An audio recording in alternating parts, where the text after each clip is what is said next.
পশ্চিমবঙ্গে শুরু হয়ে গেছে ভোটার ভেরিফিকেশন অর্থাৎ SIR।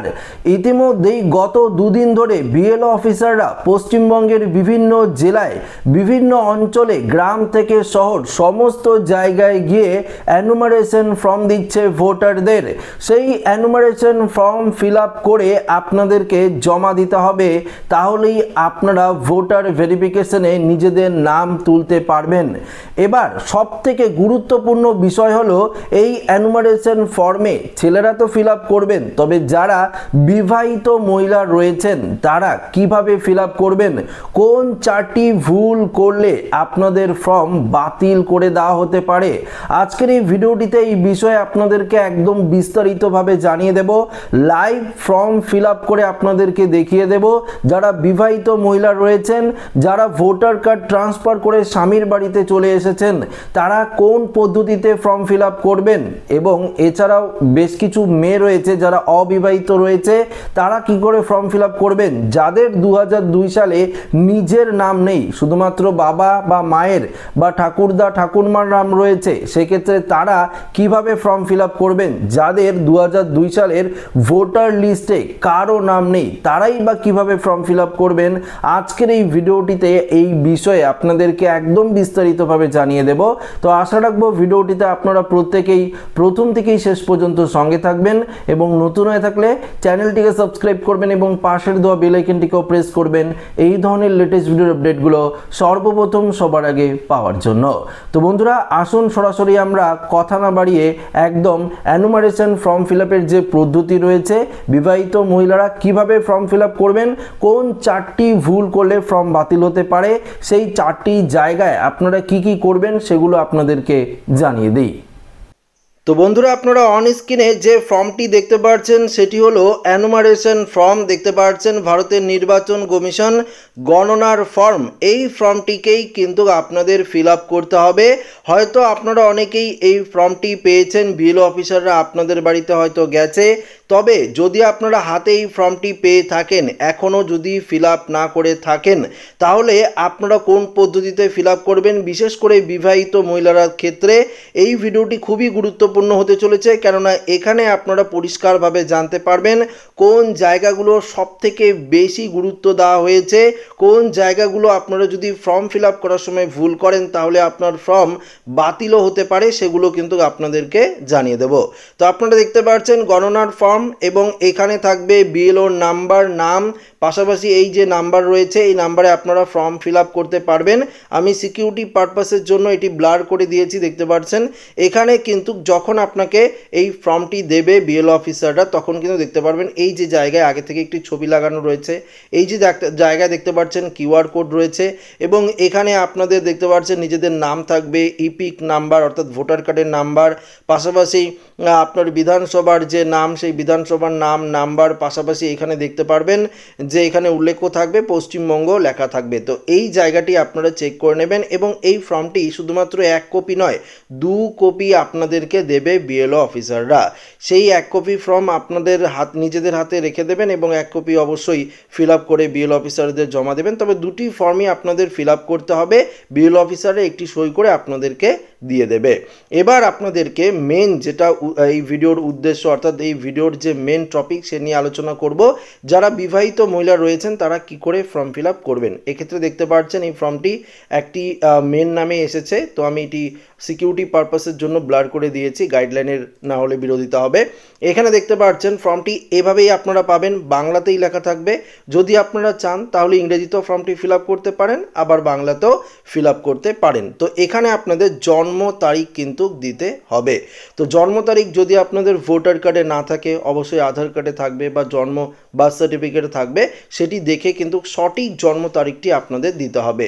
তো প্রথমে আপনাদের যে তারিখটি সেটি দেবেন, কোন তারিখে জন্ম, পরবর্তীতে এখানে কোন মাসে আপনাদের জন্ম সেটি এখানে লিখতে হবে আপনাদের। তারপর এখানে দিবেন যে কোন সালে আপনাদের জন্ম, সেটি কিন্তু অবশ্যই আপনাদের উল্লেখ করতে হবে। এই জায়গায় কিন্তু পরিষ্কারভাবে লিখে দেবেন। তার আগে আপনাদেরকে জানিয়ে দিই, যদি ফর্ম ফিল আপের সময় কোনো রকম ভুল হয় তাহলে আপনারা দ্বিতীয় ফর্ম কোথায় পাবেন। তার জন্য যখন বিএলও অফিসাররা ফর্মটি দেবে, আপনারা যদি পারেন 1 থেকে 2 কপি জেরক্স করে এক্সট্রাভাবে রেখে দেবেন, যাতে কোনো অসুবিধা না হয়। পরবর্তী দেখতে পাচ্ছেন আধার নাম্বার, যেহেতু এখানে ঐচ্ছিক বলে দেওয়া হয়েছে যে যদি আধার নাম্বার থাকে তো দেবেন। তো ভারতবর্ষের প্রত্যেক নাগরিকের কাছে এখন আধার কার্ড রয়েছে, আধার নাম্বারটি আপনারা কিন্তু ভালো করে এই জায়গায় দিয়ে দেবেন। অবশ্যই আমি বলবো আধার নাম্বারটি দেবেন। পরবর্তী দেখতে পাচ্ছেন মোবাইল নাম্বার, অর্থাৎ মোবাইল ফোন নাম্বার কিন্তু আপনাদেরকে দিতে হবে এই জায়গাতে। আপনার যে মোবাইল নাম্বারটি রয়েছে, যেটি অ্যাভেলেবেল রয়েছে, যেখানে ফোন করলে যদি ফর্মে কোনো রকম সমস্যা হয় বা বিএলও অফিসারদের কোনো রকম সমস্যা হয়, সেক্ষেত্রে যদি আপনার সাথে যোগাযোগ করতে পারে, তার জন্য এখানে কিন্তু আপনাদের একটি মোবাইল নাম্বার দিতে হবে, ভ্যালিড মোবাইল নাম্বার, অর্থাৎ যে মোবাইল নাম্বারটি আপনাদের কাছে সবসময় থাকে। পরবর্তী দেখতে পাচ্ছেন পিতা বা অভিভাবকের নাম, এই জায়গাটিতে অনেকেই আপনারা হয়তো ভুল করতে পারেন। যেই মেয়েদের অর্থাৎ বিয়ে হয়নি, অবিবাহিত রয়েছেন, বা ধরুন আপনার ভোটার কার্ডে নিজের বাবার নাম রয়েছে, সেক্ষেত্রে আপনারা অভিভাবক হিসাবে বাবার নাম দিতে পারেন। যদি আপনার ভোটার কার্ডে স্বামীর নাম থাকে, তাহলে অভিভাবক হিসাবে অবশ্যই দেখতে পাচ্ছেন এখানে কিন্তু স্বামীর নাম দেবেন। তাহলে এই যে জায়গাটি রয়েছে, এই জায়গাটি কিন্তু আপনারা কেটে দেবেন, এখানে এভাবে দাগ দিয়ে দেবেন, পিতার নাম নেই, অবশ্যই স্বামী অভিভাবকের নাম আপনারা স্বামী হিসাবে এখানে দিতে পারেন। যদি আপনার ভোটার কার্ডে স্বামীর নাম থাকে তাহলে অবশ্যই দেবেন। পরবর্তী, যদি আপনারা এখানে বাবার নাম দেন নিজেদের, তাহলে বাবার ভোটার কার্ডের নাম্বার দেবেন। যদি স্বামীর নাম দেন তাহলে স্বামীর ভোটার কার্ডের নাম্বার দেবেন। পাশাপাশি মায়ের নাম, অবশ্যই কিন্তু আপনাদের নিজেদের মায়ের নাম দিতেই হবে। যদি মায়ের ভোটার কার্ডের নাম্বার না থাকে তাহলে দেবেন না, যদি থাকে তাহলে অবশ্যই কিন্তু এই জায়গায় আপনারা ভালো করে ফিল আপ করে দেবেন। তো এই জায়গাটি আপনাদেরকে বোঝাতে পারলাম। প্রথম যে জায়গাটি আপনারা সব থেকে বেশি ভুল করবেন বা ভুল হচ্ছে আমি দেখছি, সেক্ষেত্রে এই জায়গাটি, যদি আপনাদের ভোটার কার্ডে স্বামীর নাম থাকে তাহলে স্বামীর নাম দেবেন। যদি আপনার ভোটার কার্ডে স্বামীর নাম না থাকে, বাবা বা বাবার নাম থাকে, তাহলে অভিভাবক হিসাবে বাবার নাম কিন্তু আপনারা এখানে দিতে পারেন। একদম ক্লিয়ার, বোঝাতে পারলাম। এবার দেখতে পাচ্ছেন স্বামী বা স্ত্রীর নাম যদি থাকে, যারা বিবাহিত হয়েছেন তো অবশ্যই আপনার স্বামী আছে, সেক্ষেত্রে স্বামীর নাম দিয়ে দেবেন। যারা অবিবাহিত রয়েছেন তারা কিন্তু এই জায়গাটি ফিল আপ করবেন না। তো আপনারা যদি ভুল করেও এই জায়গাটি ফিল আপ করেন, অবিবাহিতর ক্ষেত্রে বলছি, তাহলে কিন্তু আপনারা সমস্যায় পড়তে পারেন। তো অবশ্যই এই জায়গাটি আপনারা কিন্তু ফর্ম ফিল আপ করবেন না। যারা বিবাহিত তাদের জন্য এই জায়গাটি দিয়েছে, অবশ্যই নিজেদের স্বামীর নাম লিখবেন এবং এখানে স্বামীর ভোটার নাম্বার কিন্তু লিখে দেবেন।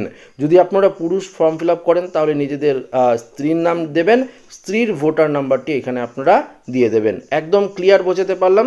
তার আগে আপনাদেরকে জানিয়ে দিই, এখানে কিন্তু এখনকার তোলা একটি রঙিন সাইজের পাসপোর্ট ছবি কিন্তু দিতে হবে এবং এই ছবির ভিত্তি করে অর্থাৎ নির্বাচন কমিশন আপনাদের ঠিকানায় নতুন একটি ভোটার আইডি কার্ড পাঠিয়ে দেবে। অর্থাৎ এসআইআর এর পরেই আপনাদের প্রত্যেককে একটি করে নতুন ভোটার আইডি কার্ড দেওয়া হবে। এবার আপনাদের সবথেকে গুরুত্বপূর্ণ বিষয়, যেটা অনেকেই ভুল করছেন, বিশেষ করে বিবাহিত মহিলারা, সেই জায়গাটি আপনাদেরকে দেখিয়ে দিচ্ছি। এই জায়গাটি একটু মনোযোগ সহকারে দেখবেন, না হলে কিন্তু আপনারা আবারও পুনরায় সমস্যায় পড়তে পারেন। তো একটু ধৈর্য সহকারে দেখবেন, একদম পরিষ্কারভাবে জানিয়ে দেব যে এই বক্সে আপনারা কি লিখবেন, এই বক্সে আপনারা কি লিখবেন, সেগুলো অবশ্যই আপনারা কিন্তু একটু মনোযোগ সহকারে দেখবেন। যদি আপনারা ভুল করেন তাহলে কিন্তু বারবার বলছি যে আপনার ফর্ম ক্যান্সেল হয়ে যাবে, তখন কিন্তু আপনাদের হিয়ারিংও যেতে হতে পারে, বিভিন্ন ধরনের সমস্যায় পড়তে পারেন। তো ওপরের যে জায়গাগুলি বললাম এটা কিন্তু প্রত্যেককে ফিল আপ করতে হবে। যদি 2002 সালের ভোটার লিস্টে আপনাদের নাম থাকুক বা না থাকুক, প্রত্যেকেই কিন্তু এই জায়গাটি আপনারা কিন্তু ফিল আপ করবেন। এবার নির্বাচন কমিশনের তরফ থেকে যেটা বলে দেওয়া হয়েছে বারবার করে, যে 2002 সালের ভোটার লিস্ট দেখেই এসআইআর হচ্ছে, তো এই জায়গাটি কিন্তু 2002 সালে যাদের নিজেদের নাম রয়েছে, আমি আবারও বলছি, একটু মনোযোগ সহকারে শুনুন, আবারও বলছি, যারা এই ফর্মটি ফিল আপ করছেন তারা যদি যারা এই ফর্মটি ফিল আপ করছেন বা যার নামে এই ফর্ম ফিল আপটি হচ্ছে, তার নাম যদি 2002 সালের ভোটার লিস্টে থাকে তাহলে এই জায়গাটিতে কিন্তু লিখতে হবে। তো দেখুন এখানে সর্বশেষ এসআইআর নির্বাচক তালিকায় থাকা নির্বাচকের বিবরণ দিতে হবে। যদি আপনি যেই ফর্মটি ফিল আপ করছেন আপনার নামে, তো আপনার নাম যদি 2002 সালের ভোটার লিস্টে থাকে, যদি সেই নাম এখন আপনারা পরিবর্তনও যদি করে থাকেন, ধরুন আপনার নাম ছিল মালতী সাহা এবং সেক্ষেত্রে আপনি বিবাহ সূত্রে সূত্রে ভোটার কার্ড ট্রান্সফার করেছেন, এখন আপনার স্বামীর টাইটেলে যেটা রয়েছে, ধরুন আপনার স্বামীর যে টাইটেল রয়েছে সেটা রয়েছে এখন রায়, সেক্ষেত্রে কিন্তু আপনি যদি রায়ও হয়ে থাকেন কিন্তু 2002 সালের ভোটার লিস্টে যদি আপনার নাম মালতী সাহা হয়ে থাকে তাহলে কিন্তু এখানে কিন্তু মালতী সাহা অর্থাৎ সেই ভুলটি কিন্তু আপনাদের এখানে লিখতে হবে। এবং 2002 সালের ভোটার লিস্টের যে আপনার যেখানে ইপিক নাম্বার থাকবে সেই ইপিক নাম্বারটি অর্থাৎ ভোটার কার্ডের নাম্বারটি দিতে হবে, এখনকার ভোটার নাম্বার নয়, ভোটার নাম্বার পরিবর্তন হতেই পারে। তো 2002 সালের ভোটার লিস্টটি আপনারা দেখে দেখে অবশ্যই এই জায়গাটি ফিল আপ করবেন। 2002 সালের ভোটার লিস্টে আপনাদের যেটা নাম রয়েছে সেটা আপনারা দেবেন, সেই লিস্টে যদি আপনার ভোটার নাম্বার যেটা রয়েছে সেটা দেবেন, আত্মীয়ের নেম লিস্টে দেখবেন আত্মীয়ের নেম, যদি আপনার বাবার নাম থাকে আত্মীয় নেমের ক্ষেত্রে অবশ্যই আপনারা নিজেদের বাবার নাম মেনশন করবেন, যদি সেখানে আপনার স্বামীর নাম থাকে তাহলে স্বামীর নাম মেনশন করবেন। সম্পর্ক অবশ্যই লিখবেন, আপনার সাথে আপনার বাবার কি সম্পর্ক সেটা অবশ্যই লিখবেন। পাশাপাশি দেখতে পাচ্ছেন জেলা, এখানে কোন জেলা থেকে বিলং করছেন সেটা দেবেন, রাজ্যের নাম পশ্চিমবঙ্গ দিতে হবে, আপনি কোন বিধানসভার সেটা লিখতে হবে, বিধানসভার নাম্বার, অংশ নাম্বার, ক্রমিক নাম্বার এগুলো কিন্তু আপনাদেরকে দিতে হবে। এবার আপনাদেরকে জানিয়ে দিই, যদি ধরুন 2002 সালে অনেকেরই তো নাম নেই 2002 সালের ভোটার লিস্টে, সেক্ষেত্রে এই জায়গাটি কিন্তু কোনো মতেই ফিল আপ করবেন না।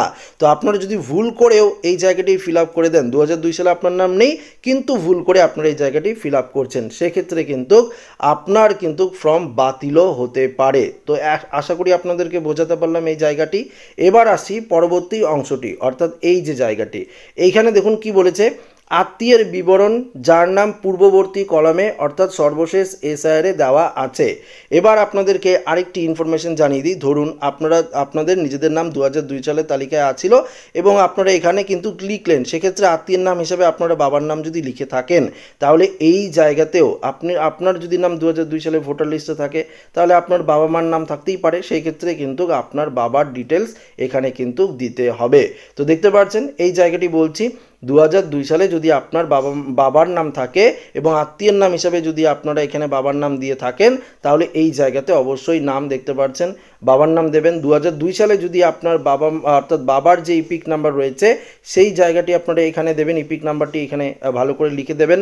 আত্মীয়ের নাম এখানে অবশ্যই আপনার বাবার যে বাবা রয়েছে, আপনার দাদু রয়েছে তার নাম কিন্তু এখানে দিতে হবে। সম্পর্ক অবশ্যই তাদের সাথে বাবার সম্পর্ক, ছেলে এবং বাবার সম্পর্ক সেটা এখানে মেনশন করতে হবে, পিতা লিখে দেবেন।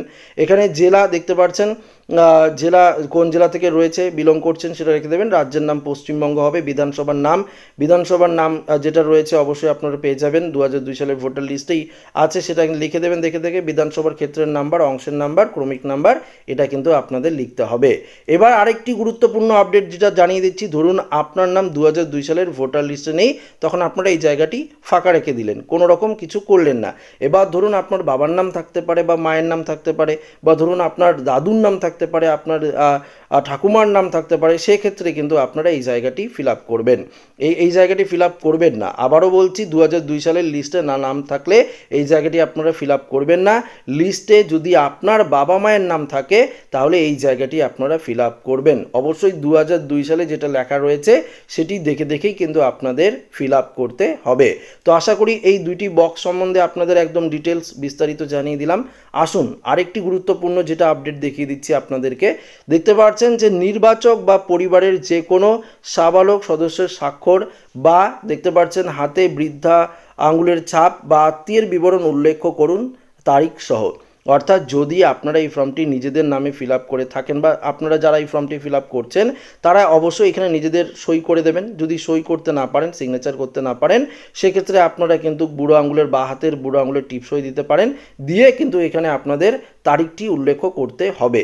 এবার জানিয়ে দিই, ধরুন আপনার বাড়ির কোনো ছেলে বা ধরুন আপনার বাড়ির কোনো লোক বাইরে থাকে, কাজের সূত্রে বাইরে থাকে, যেহেতু এখনও অনলাইন প্রসেস শুরু হয়নি ফর্ম ফিল আপের ক্ষেত্রে, সেহেতু আপনার যতই ছেলে বা আপনার বাড়ির কেউ বাইরে থাকুক এখানে তো এসে সে ভোট দিচ্ছে, সেক্ষেত্রে কিন্তু তার নামে এনুমারেশন ফর্ম আসবে সেই ফর্মটি যদি আপনারা ফিল আপ করে এবং এখানে যদি আপনি নিজে সই করে দেন এবং অবশ্যই সম্পর্ক উল্লেখ করতে হবে। দেখতে পাচ্ছেন আত্মীয়ের দেখতে পাচ্ছেন যে আত্মীয়ের ধরন উল্লেখ করুন।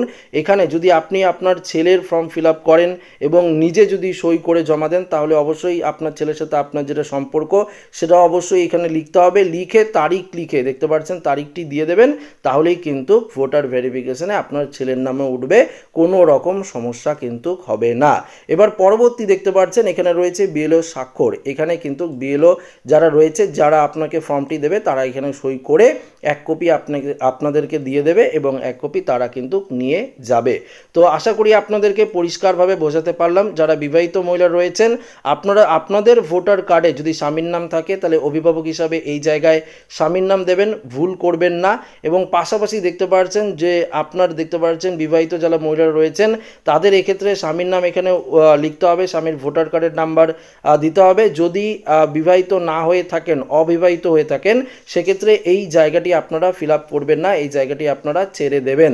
এবং আরেকটি জায়গা গুরুত্বপূর্ণ যেটা আপনাদেরকে বারবার বললাম, 2002 সালে নিজেদের নাম থাকলে তাহলে কিন্তু এই জায়গায় ফিল আপ করবেন, যদি না থাকে তাহলে ছেড়ে দেবেন, ফিল আপ করবেন না। 2002 সালে ভোটার লিস্টে আপনার বাবা মায়ের নাম থাকলে এই জায়গায় ফিল আপ করবেন, যদি না থাকে তাহলে ফিল আপ করবেন না। অবশ্যই কিন্তু আপনারা এই জায়গাটি ভালো করে একদম অবশ্যই ফিল আপ করে তাহলে জমা দেবেন বিএলও অফিসারের কাছে। কোনো রকম অসুবিধা ছাড়াই কিন্তু আপনার নাম ভোটার লিস্টে উঠে যাবে। এবার প্রশ্ন হলো, ধরুন আপনার বাবা মায়ের নাম 2002 সালের ভোটার লিস্টে নেই, সেক্ষেত্রে কিন্তু আপনারা তো এই জায়গাটি ফিল আপ করবেন না, তখন তো এই জায়গাটি ছেড়ে দেবেন। এটাও ফাঁকা থাকবে, এটাও ফাঁকা থাকবে, শুধুমাত্র আপনারা উপরের জায়গাটি ফিল আপ করবেন এবং এখানে সই করে আপনারা বিএলওদের কাছে জমা দিয়ে দেবেন। তখন কিন্তু খসড়া ভোটার তালিকায় আপনার নাম উঠবে। কিন্তু আপনাদেরকে জানিয়ে দিচ্ছি, আবারও আপনাদের বাড়িতে নোটিশ আসতে পারে। সেই নোটিশের ভিত্তিতে সেখানে লেখা থাকবে যে কবে হিয়ারিং হবে, সেই হিয়ারিংয়ে আপনাদের কিন্তু উপস্থিত হতে হবে। সেখানে কিন্তু আপনারা গিয়ে উপযুক্ত ডকুমেন্টস দেখিয়ে ভোটার ভেরিফিকেশন করাবেন, কোনো রকম অসুবিধা কিন্তু হবে না। তো আশা রাখবো এই ভিডিওটি প্রত্যেকের ভালো লেগেছে। ভিডিওটি ভালো লাগলে লাইক করবেন, বন্ধুদের সাথে শেয়ার করবেন, নতুন হয়ে থাকলে চ্যানেলটিকে সাবস্ক্রাইব করে নেবেন। ধন্যবাদ।